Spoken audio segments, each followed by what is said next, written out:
Bonjour, my name's Alice, welcome back to my channel. I think the reason why I'm making this video is because I've seen the rise of the skinny body type again, with everything that comes with it, so eating disorders, poor mental health, health problems in general, and the big sister in me wanted to contribute in a way and maybe participate in the "we're not going to go through this again, girls" conversation that people like Madison Brown and other creators started. I also have a cousin who's almost 16 and I don't want her and other people to do the same mistakes I did. And I think the other thing that made me want to do this video is the Taylor Swift controversy. If you haven't heard about it, Taylor's music video for the song Anti-Hero had a clip of her slim, stepping onto a scale that said the word fat. Many people understood it as if she was implying that fat was bad, and I see how you could think that, but at the same time, she was talking about her own experience with body dysmorphia and eating disorders she's now done with. Controversy put aside, I think it always sounds a bit weird when someone who looks conventionally attractive say that they now love their body, that they embrace their imperfections. There is a tendency to respond, "Girl, what are you talking about? You look gorgeous." I remember for a time there was that trend in lifestyle content towards gratitude, and part of it was to love your body for what it does and not for what it looks like. But 90% of the people who took part in that trend looked super fit and attractive and able-bodied. So I just want to clarify one thing, because I thought I added it in the script, but apparently I didn't. I'm talking about those people who would film themselves and say, I don't know, like, "I love my body for what it can do, like I can walk and breathe and stuff." I don't know, it was so common at that time, like, love yourself, you can breathe, you can walk, that I can't help but think about people who actually maybe struggle to breathe, who can't walk. What would they think saying that? So that was one thing I wanted to add. And another thing as well is that I said I mocked those people, but what I mean by that is I mocked maybe the lack of self-awareness in terms of thinking about how your message is going to be received by different types of people. But in the end, I want to emphasize that talking positively about your body, focusing on what your body can do instead of what it looks like, is an essential part of actually overcoming an eating disorder. So I just wanted to clarify that before we move on.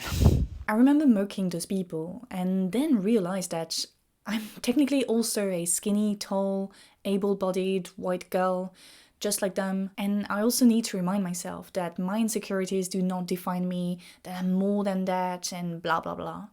It's interesting to me how there cannot be a point where you feel 100% confident in yourself, in your body, no matter where you are on the spectrum of desirability. It's like we're all on this quest to become the best version of ourselves, according to a set of standards, and we all know we'll be losing and suffer from it. So today I want to look at how we internalize those standards and how we can overcome them, how people are already overcoming them. And I want to do that partly through my own experience as someone who's had eating disorders and who's always been very obsessed with body image and just having the ideal body type.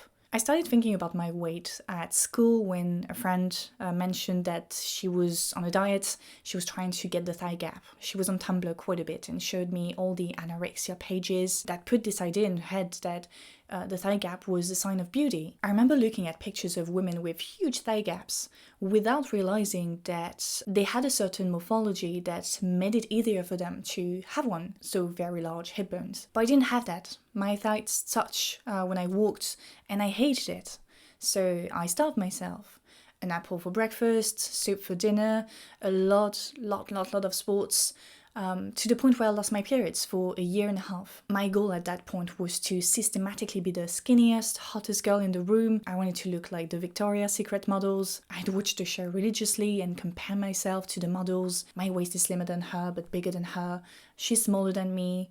Her breast looks better than mine. As a French girl, I discovered Victoria's Secret through YouTube. I was into fitness content and lifestyle vlogging at the time, so 2014, 2017. It was around that time that the what I eat in a day videos started to flourish. When you looked at the content of lifestyle vloggers, the what I eat in a day videos were the ones getting the most views. And it would be foolish to believe that it's solely because of the recipe ideas.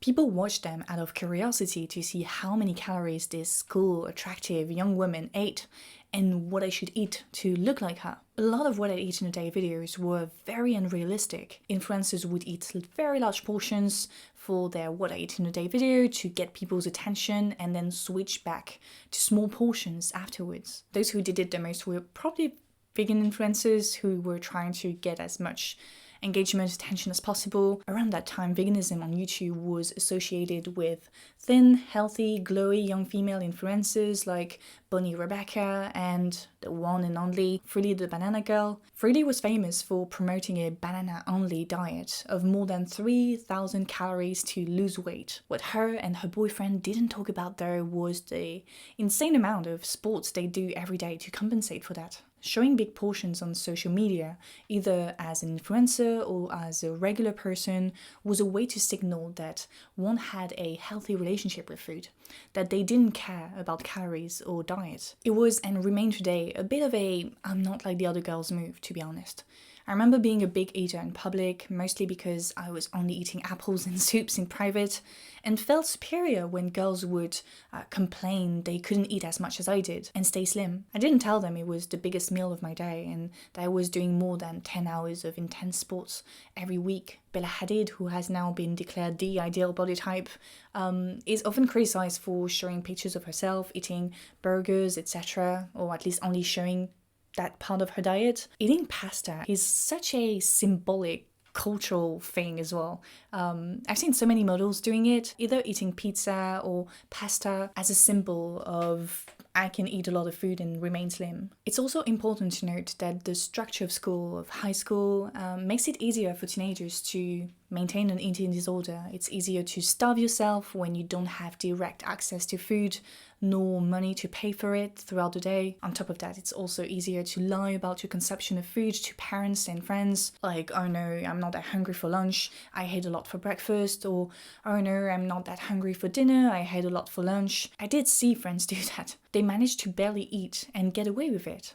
However, once you enter uni or start a job and earn your own money, it becomes harder to avoid contact with food. After 2 years of restriction and intermittent fasting at school, I found it extremely hard to spend a day working at home and not want to eat every 15 minutes. As I started earning my own money on the side, I could afford to buy myself treats every now and then, and that kind of perpetuated that sort of binge eating rewards habit. It's also quite common to see people gain weight as they enter adult life because of a new, less active lifestyle, but also more stress and responsibilities. Personally, I remember struggling with having to eat smaller portions than I used to, and I wanted to find ways to combat that.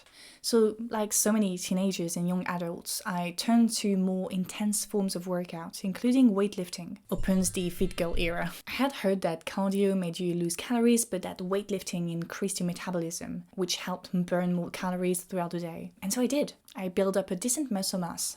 Here's a pic of me around that time, and I have to say, weightlifting completely changed my relationship with my body. I loved getting stronger, lifting heavier each week and month. I started my own Fit Girl Instagram page around that time for accountability and gained some following. Now, I also quickly realized that the world of weightlifting is also very eating disorder friendly. Binge eating and orthorexia are very common and related to one another. A lot of fitness influencers promoted a lifestyle in which they ate very healthily during the week, the stereotypical chicken, rice and veggies, and had cheat days on the weekend. In other words, the discipline of the week was rewarded by a cheat day at the end of it. But honestly, that's a recipe for eating disorder. It destroys your sense of satiation. As soon as you envision food as a form of reward, you condition yourself for something for which you're going to suffer down the line. And yes, maybe I'm projecting my own experience onto an entire culture, but I've seen so many fitness influencers switch back to intuitive eating and talk positively about that change. So now I talked about the joy of feeling your body getting stronger, but I have to be honest and say that most fit girls, myself included, didn't come to weightlifting to build upper body strength. We came for the peach and then discovered that building up your entire body was really cool and really helpful for other sports. The goal was the slim thick aesthetic that the Kardashians promoted. That's why you find so many videos telling you how to grow your glutes and not your thighs, or how to shrink that waist. It's fine to look toned and strong as long as you remain feminine. So the pressure to attain and maintain a certain type of femininity is actually reinforced by every single one of us. In her video on body, food and the mind, Philosophy Tube talked about this idea that through social media, but also in real life, through stares, comments, mockery, we police each other and make only certain forms of gender expressions valid. For example, in the past few years, we've finally come to realize how awful we've been with 2010s celebrities. We have also recently talked about how Yolanda Hadid, the mother of Gigi and Bella, forced an eating disorder on her daughters. The book I'm Glad My Mother Died by Janet McCarty also dealt with a toxic mother-daughter relationship and eating disorders. All those discussions are enabled by the fact that we are more tolerant now. Not all of us, that's for sure, but we are more aware of the pressure that we put on ourselves and how dangerous it is. But also because we have been through a body positive movement and moved towards body neutrality. So this summer I was talking to my cousin on the beach. She's almost 16 and she's on TikTok a lot. She's not super skinny like TikTok tell her she's supposed to be. She has a little bit of a belly and she's super okay with it. She says that she's happy to show that you can be pretty without strictly fitting beauty standards, and that she wanted to share that with the people who follow her online.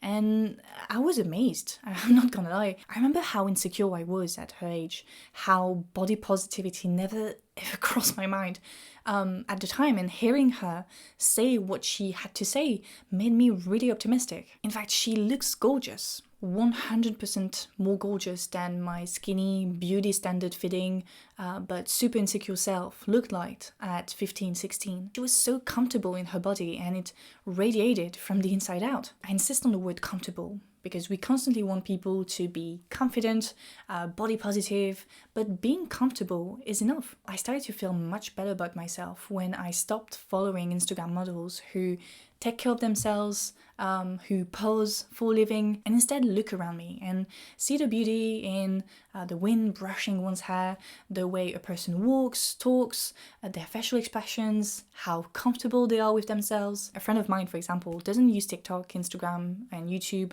so her experience of what beauty looks like is limited to the real world. And naturally, she's much more comfortable with herself. She finds herself rather beautiful. She has a bit of an ego as well, but I hope she's not watching the video. However, the message of this video is not don't go on social media anymore. It's not realistic, right? The pressure to perform a certain type of femininity or masculinity existed before social media were created. You know, there must be something else. Some sort of system or structure that allows such imperatives to flourish. But I guess no one came with a term yet. I don't know. We chat about a lot of things on our Patreon Discord chat, and one of them is gender. And one of the guys commented once something like, I just want to wear flowers on my t-shirt for fuck's sake. I thought it was super funny, and why not? Why not being muscular as a woman? Why not wearing flowers, patterns as a man? I really see the discussion around body positivity and then body neutrality move towards greater challenges of the politics of desirability, which still heavily rely on the gender binary of women equals feminine, fragile, thin, white, and men equals strong, tall, muscular, white as well. I've been impressed to see how Julia Fox quickly went from being despised by everybody to being a sort of feminist icon. She says that she now embraces ugliness as a way to kind of challenge all those norms and expectations. This TikTok video in particular was priceless. I feel like we're heading towards that direction with more and more male celebrities playing with feminine clothing, female celebrities being okay with looking normal, neutral. We're letting people experiment with gender